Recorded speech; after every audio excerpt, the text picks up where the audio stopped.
In India, epilepsy is a significant health concern affecting about 1 to 2 adult population.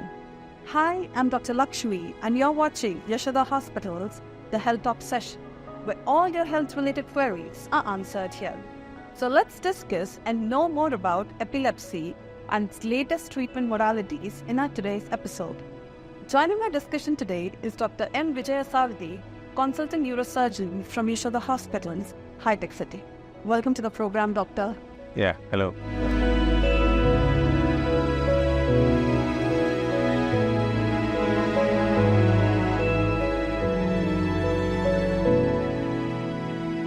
So, Doctor, seizures or fits అనేది ఒక common problem affecting about 1 to 2% of adult population.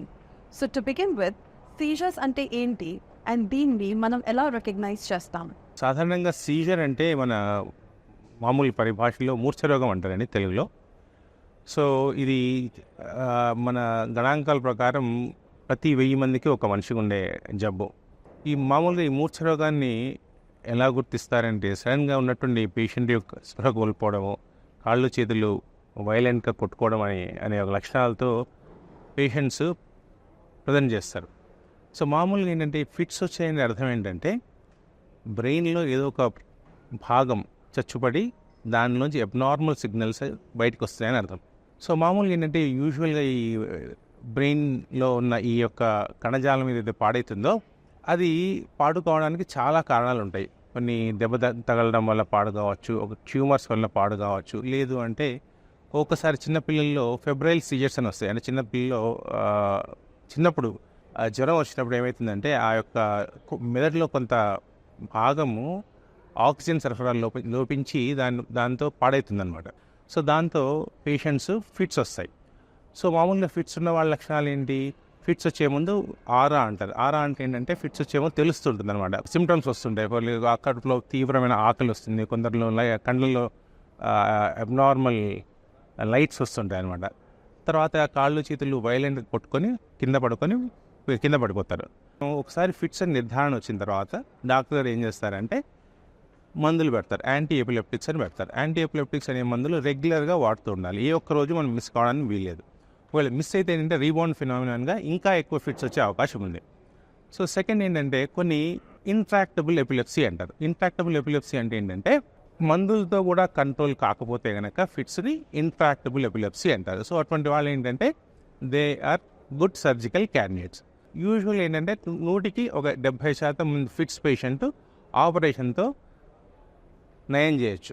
ఎప్పుడు నయం చేయొచ్చు అంటే ఆ యొక్క focus కనుక మనకు తెలిసినప్పుడు.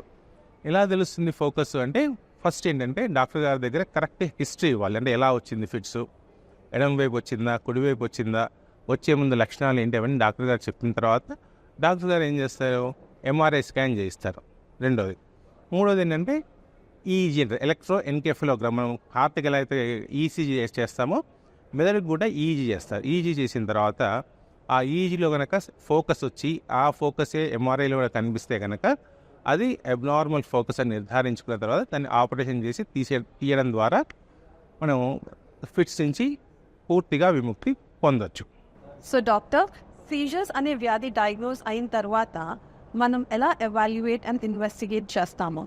ఫస్ట్ మనము నిర్ధారించాల్సింది ఏంటి, అతనికి ఫిట్సా కాదా. కొన్ని కండిషన్స్ ఫిట్స్ లాగా ఉంటాయి. ఉదాహరణకు ఒక హార్ట్ ప్రాబ్లమ్స్ ఉన్న వాళ్ళకు కూడా ఒకసారి కళ్ళు తిరిగి పడిపోతారు. అంటే బ్రెయిన్కి ఆక్సిజన్ సరఫరా అందనప్పుడు దాన్ని సింకోపల్ అటాక్స్ అంటారు. సో అటువంటివి ఉన్నాయా లేదా, ఫస్ట్ ఫిట్సా కాదా అని నిర్ధారించుకోవాలి. ఒకటి. వచ్చిన తర్వాత ఎందువల్ల వస్తున్నాయని నిర్ధారించుకోవాలి. రెండోది. మూడోది, బ్రెయిన్లో ఎక్కడి నుంచి వస్తున్నాయని నిర్ధారించుకోవాలి. అది ఎలా చేస్తారు? CT scan, MRI. అసలు ఫిట్సా కాదా, ఏ బ్రెయిన్ రీజన్ నుంచి వస్తున్నాయని చూడడానికి ఏం చేస్తారు? ఎలక్ట్రో ఎన్కెఫలోగ్రామ్, ఈఈజీ అంటే మనం ఈసీజీ ఎలా హార్ట్కి తీస్తామో బ్రెయిన్కి కూడా ఈఈజీ అని ఒకటి తీస్తారు. సో ఈ 4 ఇన్వెస్టిగేషన్స్ అయిన తర్వాత then they will decide whether it is a fits, if at all it is fits, from which part of the brain they are coming from. So అది నిర్ధారించుకున్న తర్వాత ఏ రకమైన ఫిట్స్, దానికి ఏ మందులు పెట్టాలి అని.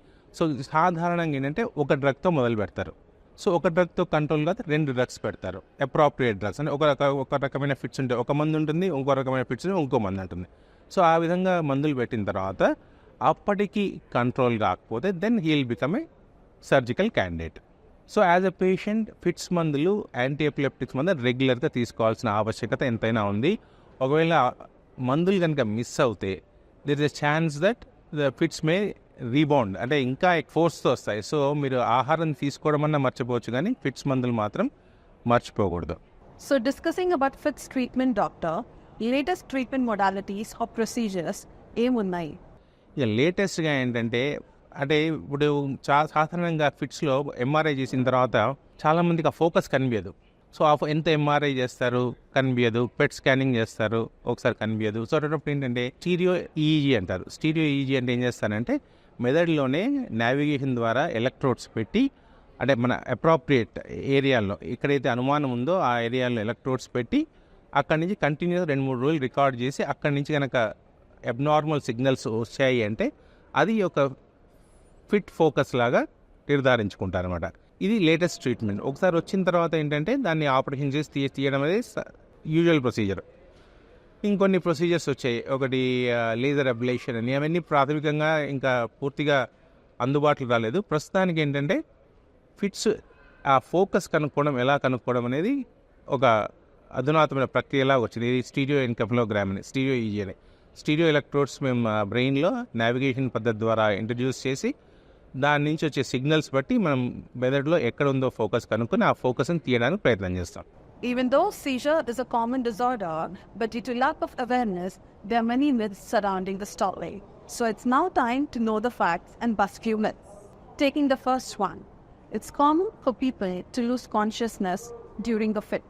Most of the times patients, because of the seizure, it's because abnormal signals, they spread all across the brain. So that's the reason they tend to lose the consciousness. But over a period of next 5 to 10 minutes, they'll regain the consciousness. So people generally, they try to keep some bunch of keys, they try to keep some sort of kerchief. Irrespective of whether do whatever they do, ultimately patients are going to regain consciousness after a seizure episode. The next one, if you have epilepsy, you cannot drive. Yes, the point is the simple logic. If a seizure patient drives, in case while driving, if that person gets a fit, he will lose consciousness. That is dangerous not only to him but also to the public. So a person without having seizure control, he is barred from driving. That is for his safety and also public safety. And the last one, epilepsy is a lifetime disorder. Yes, most of the epilepsies are lifetime disorders, barring few. Once a patient is diagnosed to be epileptic, he is supposed to use medication lifelong and control it. What will happen if you don't control? That gradually brain will lose its functions and patient is going to become a brain loss will be there over a period because of abnormal signal activity repeatedly coming. So it is a duty on the part of the patient to control fits either medically or surgically. So doctor, we've discussed certain important aspects about seizures or fits, especially how to recognize it and what are the latest treatment modalities.